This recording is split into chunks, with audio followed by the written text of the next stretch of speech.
We will call to order the regular board meeting of the Board of Election Commissioners for the City of Chicago. Good morning. My name is Maricel Hernandez. I'm the chair, and with me today is Commissioner Laura Kotelman. Present. And Commissioner June Brown. Present. Next item on the agenda is consideration of the agenda. Any proposed changes? Yes, Madam Chair. 7A. Okay. Are there any objections? No. Okay, great, thank you. So we'll proceed with the approval of the regular board meeting minutes of June 9, 2026. Is there a You motion got to? that on there again. Yeah, that was. Let's take that off. Yeah. Oh, oh. Not here. Okay, Yeah, she's out. well, then we will proceed with the executive director's report. Mrs. Farah. Morning. Thank you, Madam Chair, Commissioner Brown, and Commissioner Kotelman. I have recently returned from a 2.5-week vacation, and I am getting up to speed on ongoing projects, and I'm now focusing on the next 3 elections. I am currently reviewing the county's budget for 2027, budget year 2027 proposal. This budget is due this Friday, July 17th. As previously requested by the chair, I have sent an email to all 50 ward alderpersons introducing the new assistant executive director, and providing information on the board's management team for community outreach, early voting, vote by mail, and registration, to reach out to them for any questions and concerns.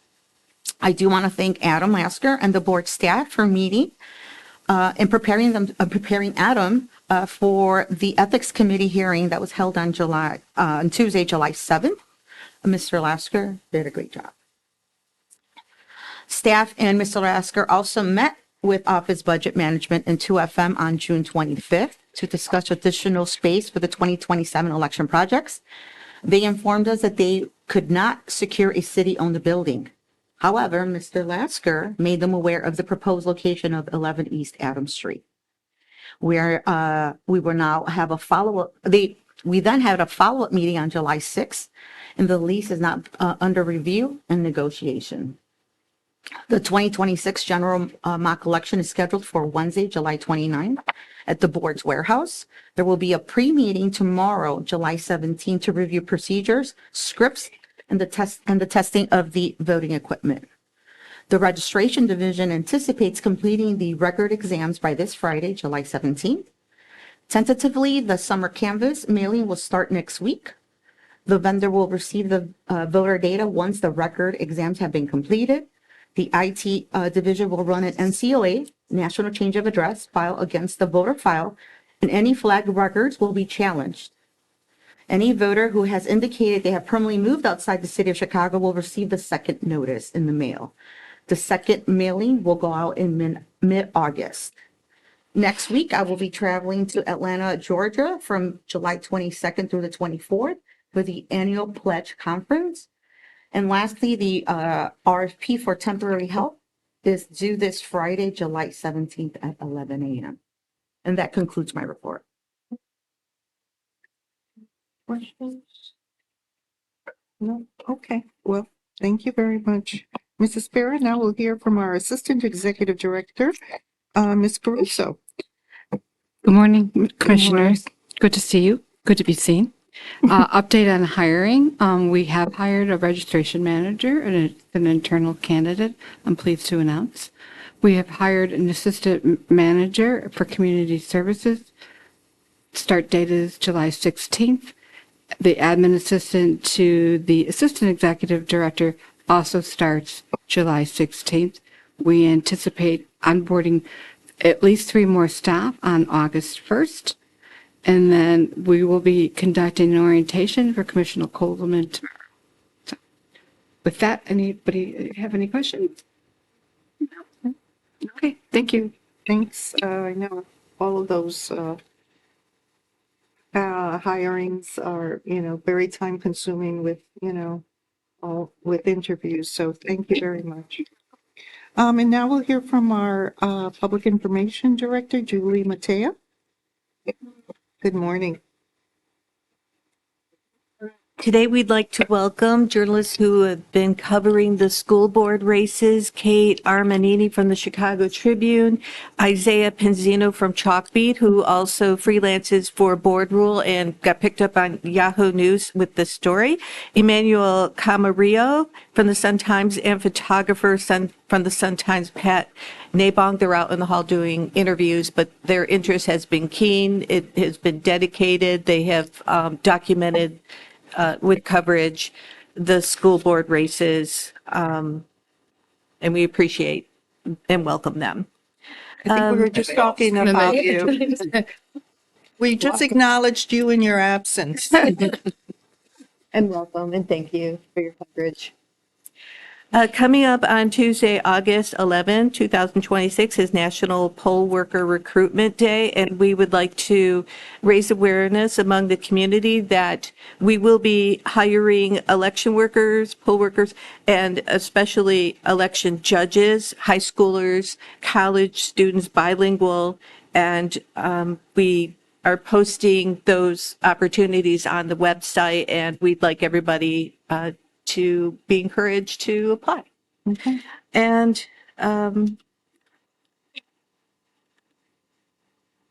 that's it. We have been getting a lot of interest on the 2027 municipal election coming up. Our election calendar is up on the website, and we're beginning to take calls from candidates and the media about petitions that will be circulating and turned in soon. Okay, And that's our report for today. great. Any questions? Yeah, there's a lot of different events coming up related to voting and workers, poll workers. So that I appreciate, highlighting those as they come along. And so we can hopefully get more people applying for these positions and making everyone aware. So thank you. Thank you. Next, we'll proceed with old business, infrastructure projects and changes in election administration, including electronic poll books and voting equipment. Mrs. Spera, everything's okay? Okay. Legislation, Mr. Lasker, there's nothing. That's correct. Session right now. They're not in session, so thank you. So now we'll proceed to new business. We have a renewal of a hardware maintenance agreement with Integrated Document Technologies for the board's Kodak Alaris scanners. Catalina, how are you? Well, how is everyone doing this morning? Good, good, thank you.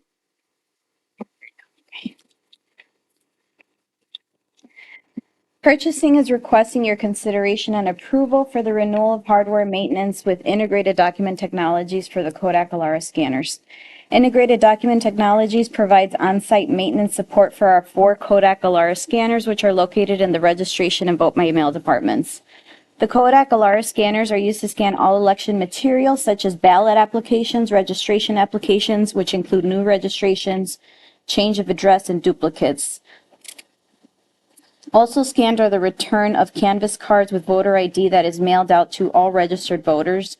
The second notice is when a canvas card is returned as undeliverable, and any other document received that may need to be attached to a voter's file, such as a cancellation request and death certificate. The renewal is for 1 year with effective term dates of July 15, 2026 through July 14, 2027. Please consider granting approval for the hardware maintenance to Integrated Document Technologies for the Kodak Alaris scanners in an amount not to exceed $39,004.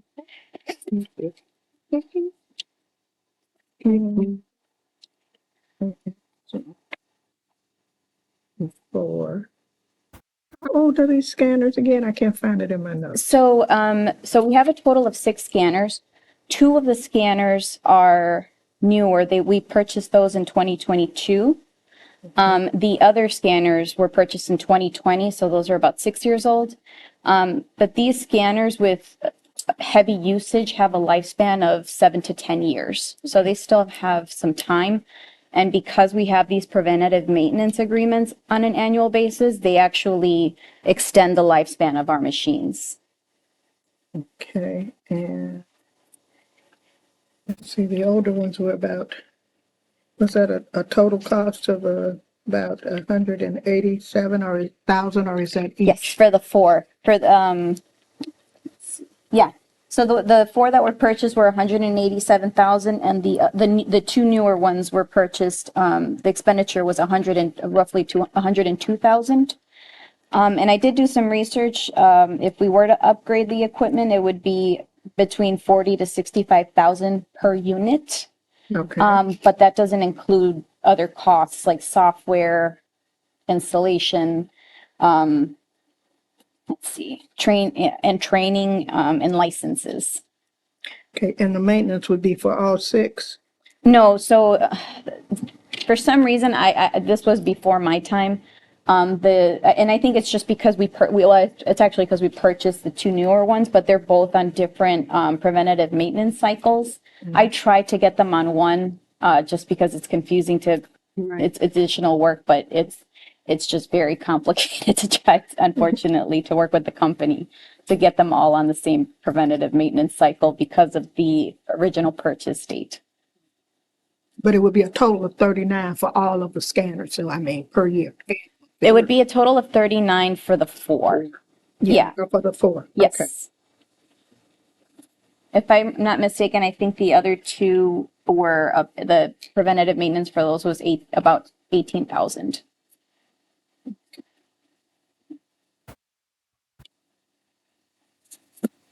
If I could add and distinguish why we have two different contracts. So first, there's a total of 6 books. Right. So the 4 originally were in the registration department. This is where they scan all the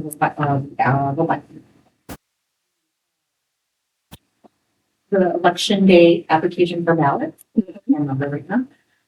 But the other 2 were purchased then for pre-election voting logistics, and that was to scan the early voting.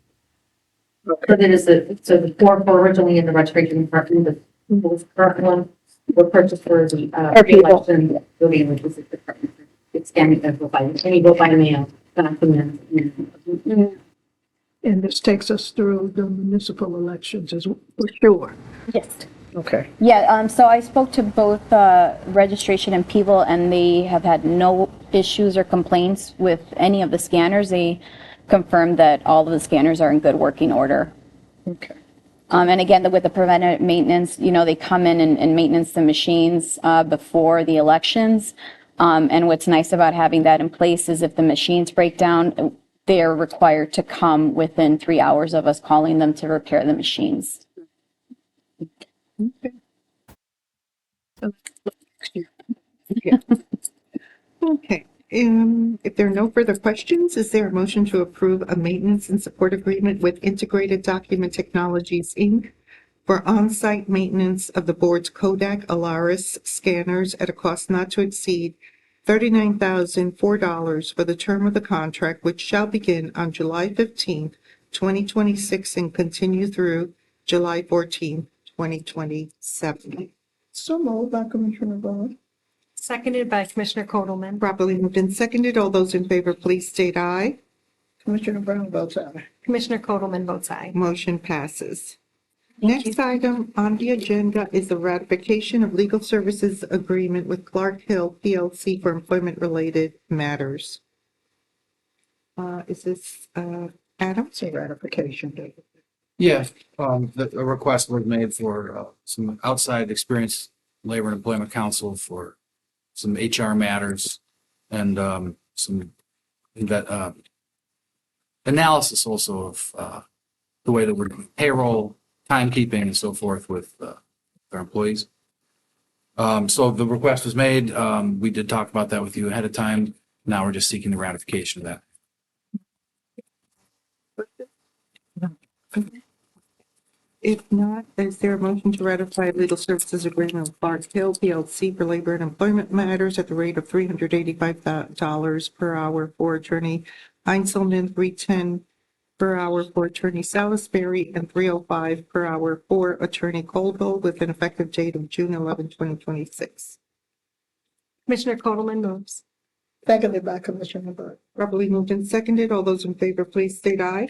Commissioner Kodelman votes aye. Commissioner Brown votes aye. Motion passes. Thank you. Now we we'll turn to our legal counsel for a report.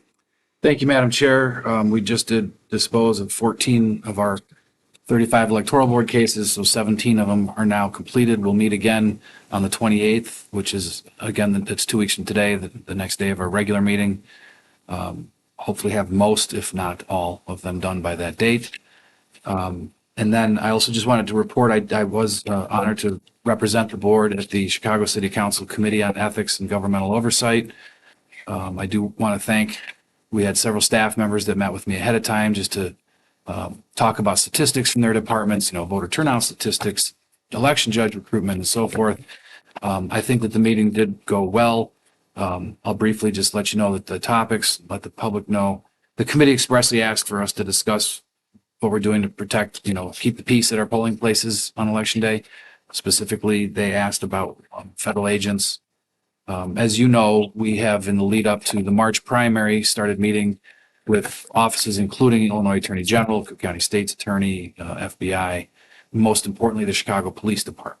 And what I was happy to report to the committee is the understanding we do have and the cooperation we have with the police department. And if there's anything the public needs to know, it's really just that if there's an incident of anything unusual at a polling place, 911 is a great place to call. And of course, our election central hotline. I also talked about election judge recruitment, made them aware that only 2% of our election judges in the last election were supplied by the ward committee persons. The statutes, the election code calls for the ward committee persons from the two leading political parties to supply lists of judges. 20 years ago, that's how the board got most of its judges. These days, that's, 2% speaks for itself. Talked about community outreach, talked about our electoral board.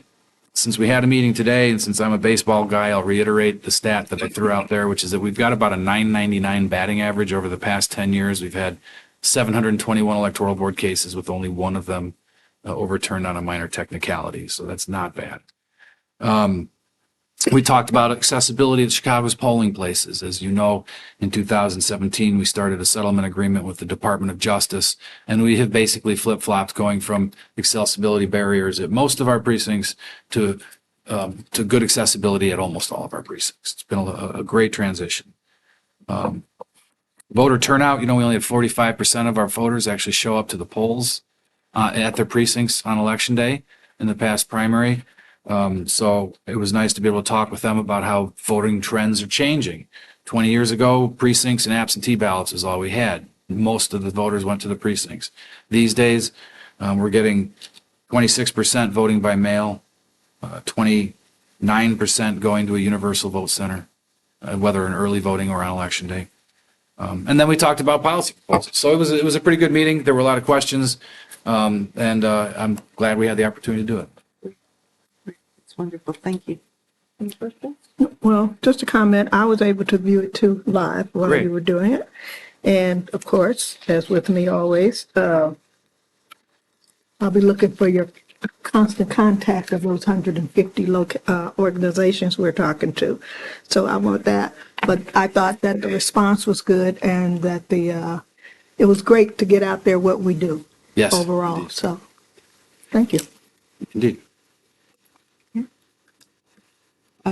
Thank you. Okay, now we'll proceed to financial reports. We have a balance sheet and voucher listing for the City of Chicago with 2025 appropriation number 26-04 dated July 14, 2026, in the amount of $1,017,295.18. Is there a motion to approve? Commissioner Kodelman moves. Second, I do have a question. I don't know I think you mentioned that we're coming up on our budget. Is there a budgeting? This made me think of it. The financial, is there a budgeting package that we're looking at? So fine. Kim is here present, and yes, I proposed 27. reviewing, but yes, there is a package. Okay. I think I've gotten that before in like 2024, but if Once I what, review and have finance send it over. and what we're looking at. When is that? When are you submitting that? The Cook County Cook County's budget is due this Friday. We are planning to submit it Wednesday. And then the city of Chicago's budget is due on August 7th. And we're in the process of, going reviewing. Did anything change because of these back-to-back elections? Do we have to adjust the budget based on that? Kim, do you want to go ahead? Well, the city is going to be paying for the majority of the For election. the municipal at least? Actually had a conversation. Oh, okay. Kimberly Carrillo Walker, Finance Manager.